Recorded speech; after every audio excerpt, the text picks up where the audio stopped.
कारम् अर्हन्तारमतहेव सेद्धरम् आर्यवच्छायारं लोयं ये सौसाहुरं लोयं ये सौसाहुरं। बोले देवादेव श्री शांतिनाथ भगवान की, आचार्य गुरुदेव श्री विद्यासागर जी महाराज की, आचार्य समय सागर जी महाराज की।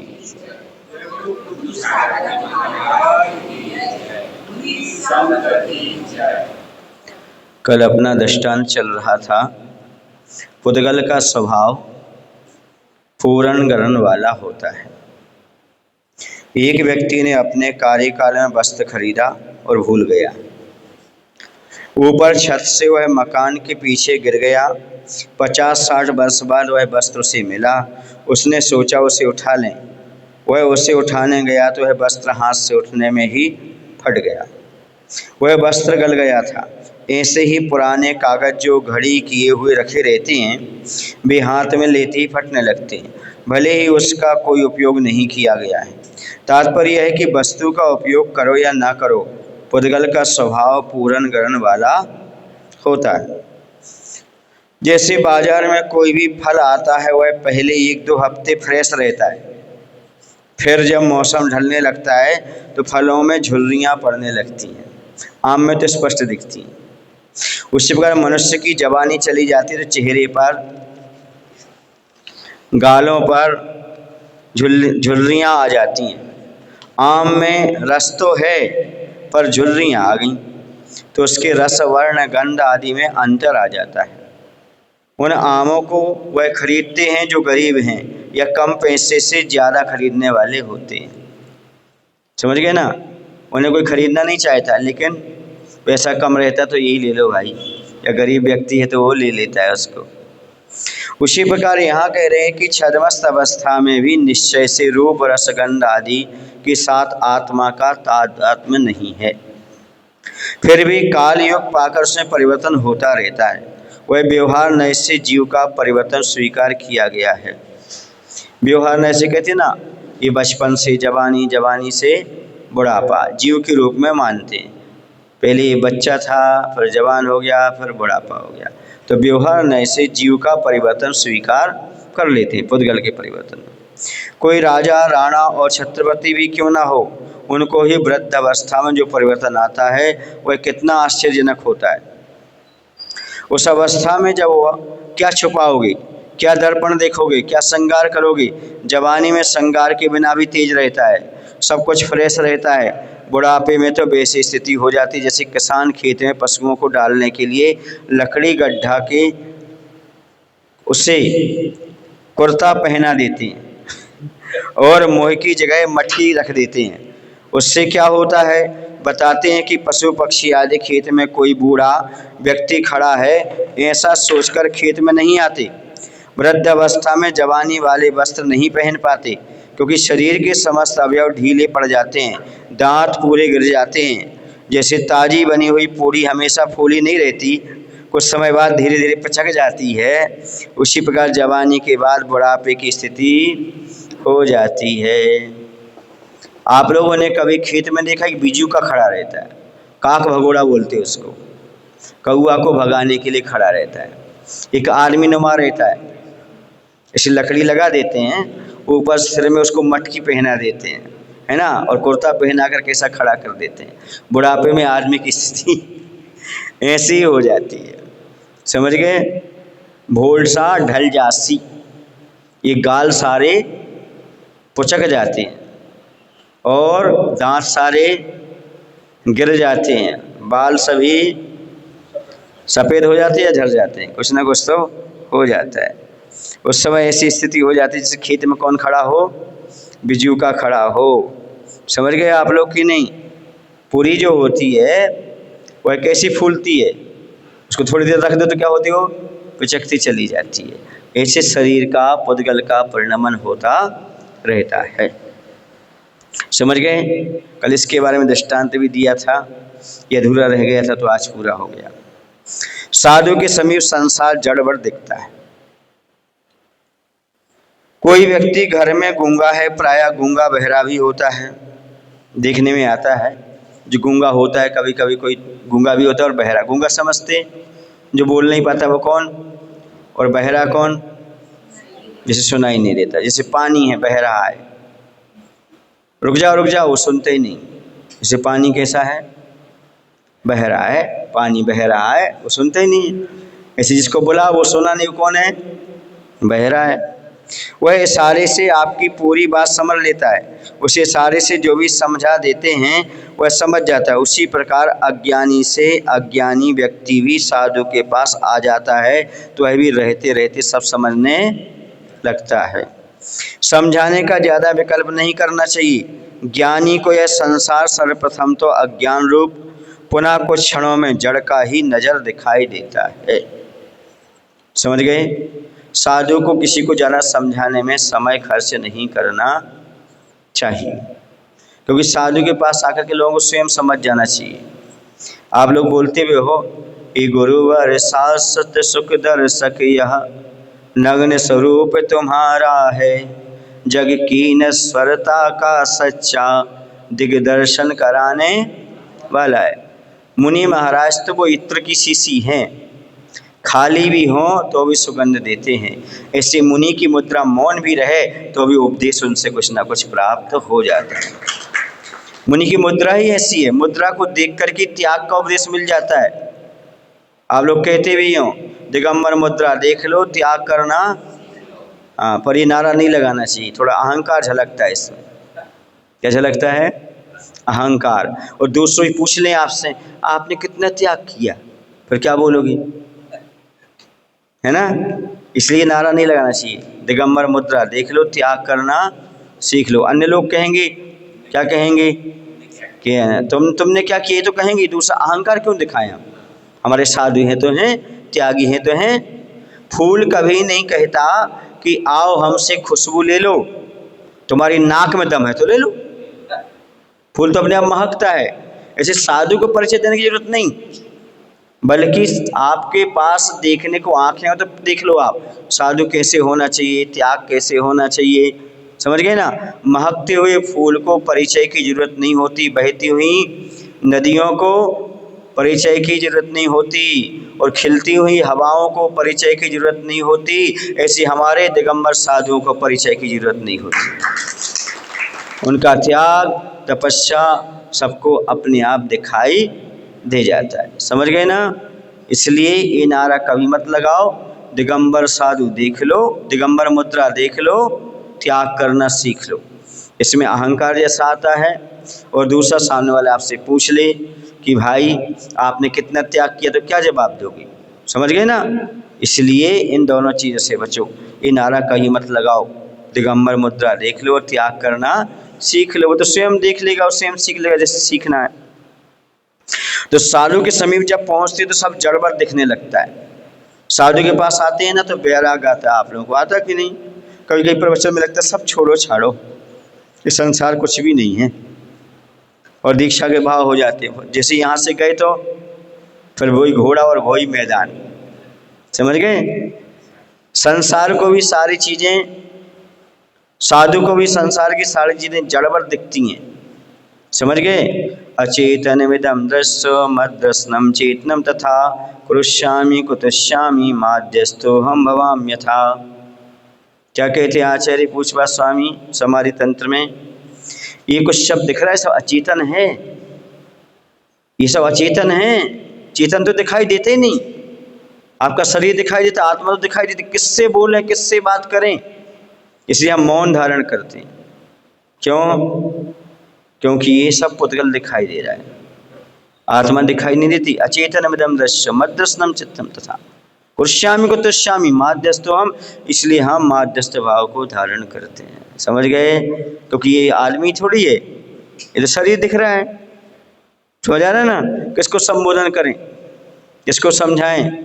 अपने आप को समझा लो, यही बहुत बड़ी बात होती है। ज्ञान अर्जन के लिए मन की स्थिरता।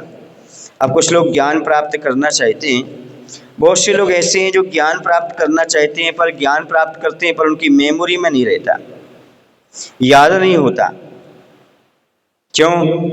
स्थिरता का अभाव। मन यदि स्थिर होता है उस समय आप कुछ भी पढ़ोगे तो अच्छे से याद होगा, और मन चंचल है तो याद होने वाला नहीं।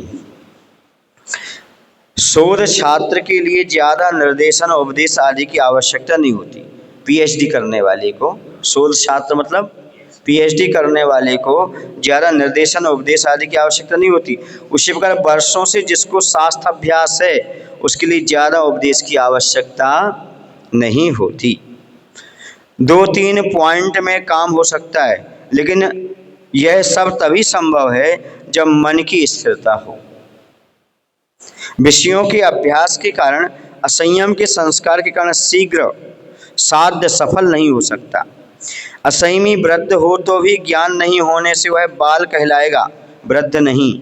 और ज्ञान में वृद्धत्व आने से ज्ञानी पुरुष कम समय में ही ज्ञानी के वृद्धत्व का अनुभव कर लेते हैं। और जो सुबह से रात तक विषयों में झूल रहे हैं, उसी में रचपच रहे हैं, यह सब उनका अज्ञान मानना चाहिए। समझ गए आप? ये कोई ज़रूरी नहीं है कि बुजुर्ग है सो ज्ञानी ही हो और छोटा है सो उसको कोई ज्ञान ना हो, ऐसा नहीं। 3 प्रकार के वृद्ध होते हैं। कितने प्रकार के वृद्ध होते हैं? एक वयोवृद्ध होते हैं, दूसरे तपोवृद्ध होते हैं, तीसरे ज्ञान वृद्ध होते हैं। वयोवृद्ध माने, वय माने उम्र, जो उम्र से बूढ़े हो गए वो कौन कहलाएंगे? वयोवृद्ध। जो ज्ञान में वृद्ध हो गए, भले वो भी छोटा बच्चा है पर ज्ञान में वृद्ध तो ज्ञान वृद्ध कहलाएगा। और एक वो तपस्या में वृद्ध।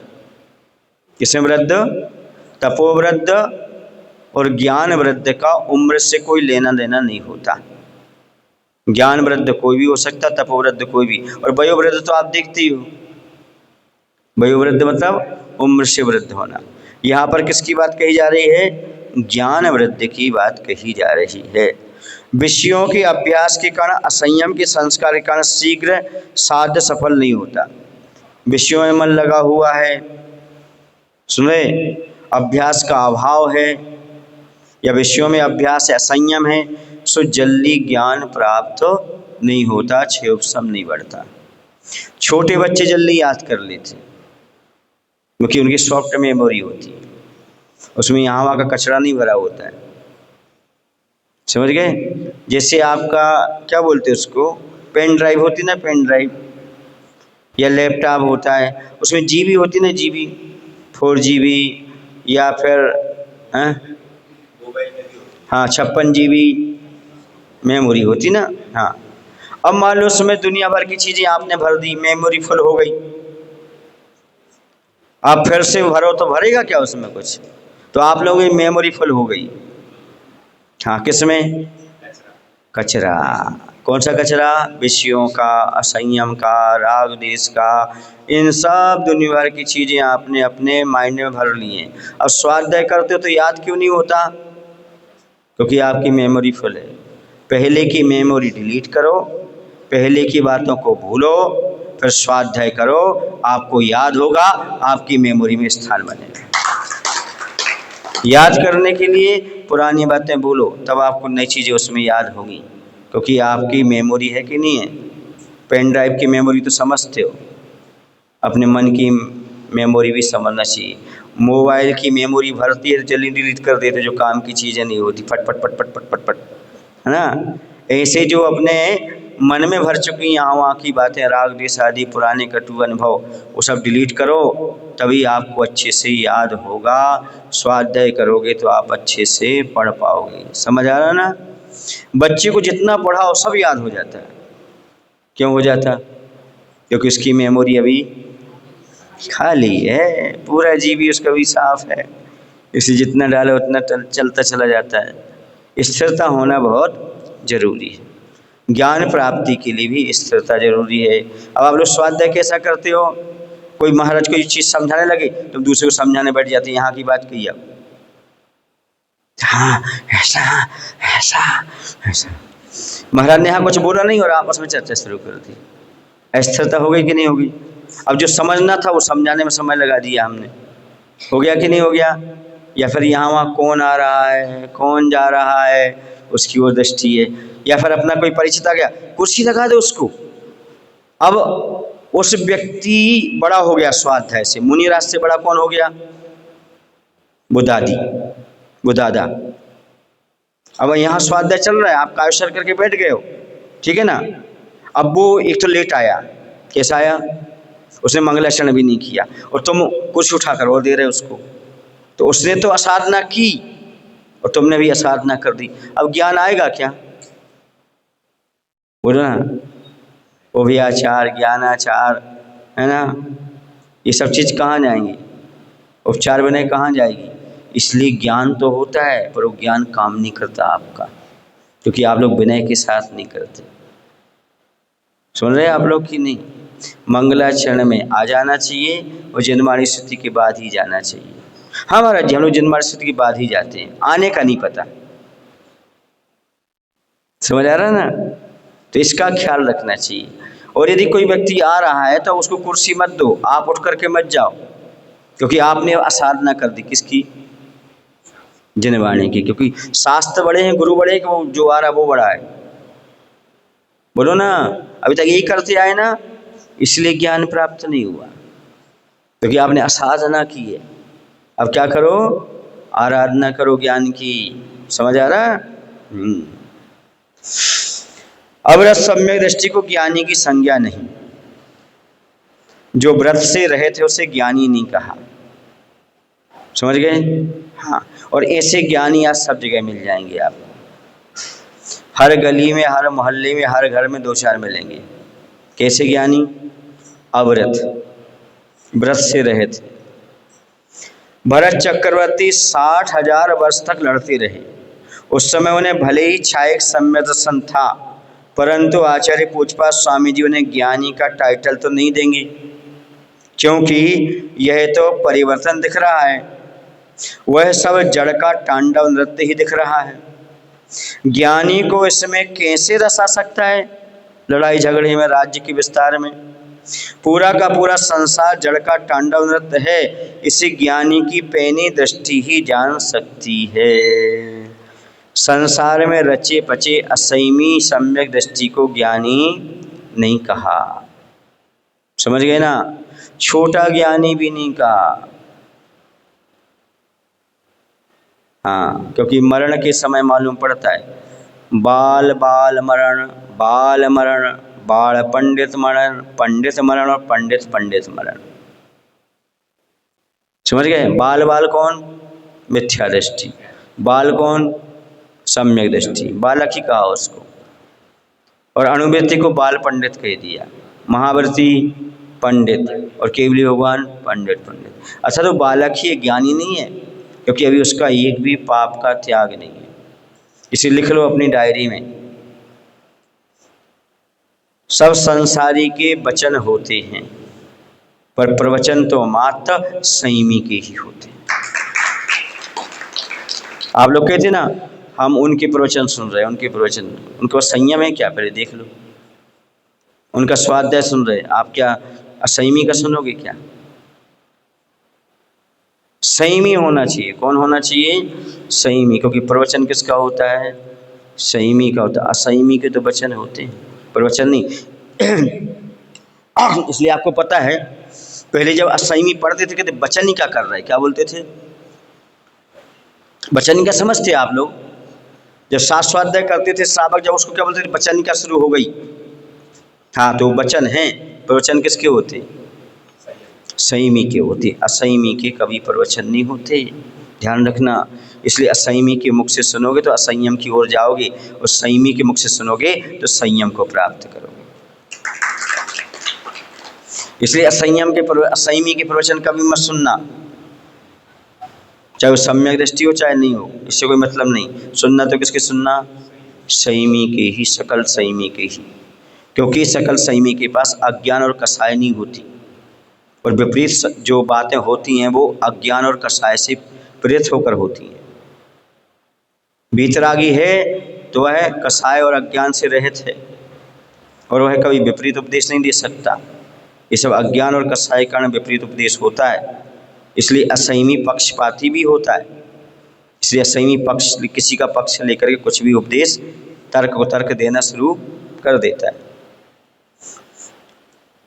कर्म की उत्पत्ति पुद्गल व जीव दोनों से। अब कर्म की उत्पत्ति अकेले पुद्गल से होती है कि जीव से भी होती है? अकेले दोनों से होती है। आप लोगों ने कभी चूना हल्दी देखा? चूना चूना कितने लोगों ने चूना देखा? चूना नहीं देखा? पान में लगाते चूना। हल्दी तो देखी है। हाँ, चूना का रंग अलग होता है और हल्दी का रंग, लेकिन दोनों को मिला दो तो तीसरा रंग पैदा होता है। ऐसी आत्मा अलग स्वभाव वाला है, कर्म अलग स्वभाव वाला है, दोनों मिलते तो तीसरा स्वभाव दिखने लगता है। समझ गए? चूना और हल्दी का मिश्रण करने पर लाल रंग का निर्माण हो जाता है। दोनों के मिश्रण होने पर चूना या हल्दी नहीं दिखती। उसे देखकर कोई ऐसा नहीं कह सकता कि उसमें कुछ हल्दी है कुछ चूना है, उसमें भेद नहीं कर सकता। उसी प्रकार जीव और कर्म की स्थिति है। कर्म की उत्पत्ति एकांत से पुद्गल से होती है या जीव से, ऐसा नहीं कहा जा सकता। वह लाल रंग चूने से हुआ कि हल्दी से हुआ? ना अकेले चूने से हुआ और ना अकेले हल्दी से हुआ, दोनों के मिश्रण से हुआ। समझ गए ना? इसलिए जो कर्म बंधा है वह अकेले जीव से नहीं बना, पुद्गल के संयोग से बना। अकेले पुद्गल से नहीं बना, जीव के संयोग से बना।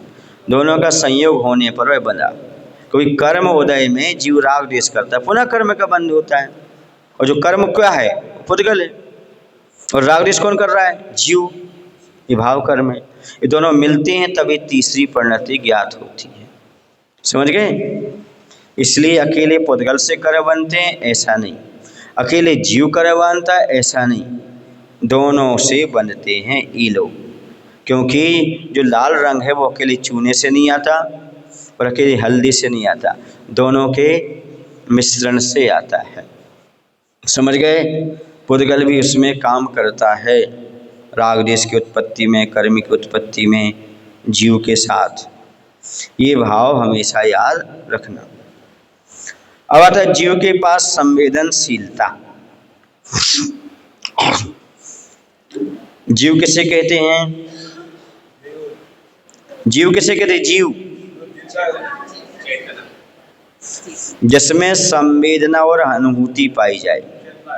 क्या पाया जाए? संवेदना और अनुभूति पाई जाए, उसका नाम क्या है? जीव है। जिसमें संवेदना और अनुभूति नहीं पाई जाए तो उसका क्या नाम क्या है? अजीव।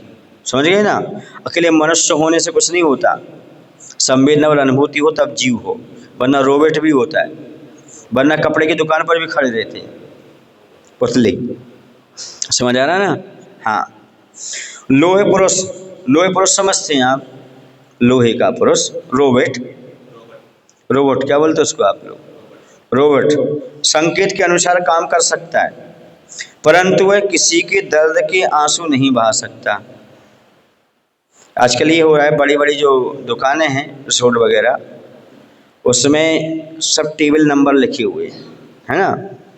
तो वहाँ पर यात्री जाकर के बैठ गए, यात्री या एक और कस्टमर, तो रोबोट से बोल देते हैं 1 2 3 नंबर, इस पर थाली रखाओ, वो जाके रखाता है। पूना में सिस्टम शुरू हो गया। रोबोट यहाँ से जाएगा, थाली लेकर के जाएगा, 3 नंबर टेबल पर रखाएगा, 2 नंबर पर रखाएगा। समझ आ रहा है ना? तो आदमी जैसा काम तो कर देगा, पर किसी के सुख दुख का अनुभव नहीं कर पाएगा, आंसू नहीं बहा पाएगा वो। सुना था कि रोबोट को रिपेयरिंग चल रही थी, उस समय मालिक की ही गर्दन उसके हाथ में दब गई, मालिक की मृत्यु हो गई, किंतु उसकी आंखों में पानी नहीं आया। इसका मतलब रोबोट की आंखों में पानी नहीं आता, वह तो मशीन है, जितना संकेत होता है उतना ही काम कर सकती है। उसी प्रकार शरीर भी एक मशीन है, जीव के पास संवेदनशीलता है, संवेदन के बिना आंखों में पानी नहीं आ सकता। जैसा संवेदन होता है वैसा कार्य होता है। आंखों में पानी कब आता है? जब अंदर से पिंच हो, सुख के समय या दुख के समय। अति हर्ष में भी आंसू आते हैं और अति दुख में भी आते हैं। सुने ना, चित्र में से आंसू गिरते क्या? पुतली में से गिरते क्या? देखने को तो इंसान जैसा है, लेकिन हाँ, मायने समझ रहे आप? यदि आप दूसरे के दुख को देख करके दुखी होते हो, संवेदना व्यक्त करते हो, आंखों से आंसू आ जाते हैं, तो समझो तुम इंसान हो वरना पुतले। अच्छे से बजाओ, बजाना है तो ऐसे बजा जैसे पुलिस हो गए। कोई आप कपड़े पहन लेने से, कोई अच्छे कपड़े पहन लेने से महान नहीं बन जाता, अपने आचरण से बनता है। वरना तो अच्छे कपड़े तो कपड़े की दुकान पर पुतले भी पहन करके खड़े रहते हैं। समझ गए? नहीं समझे आप? समझ गए हो तो समझ जाओ, मैंने जो कहा है समझ जाओ। समझ गए? जिसमें संवेदनशील है वो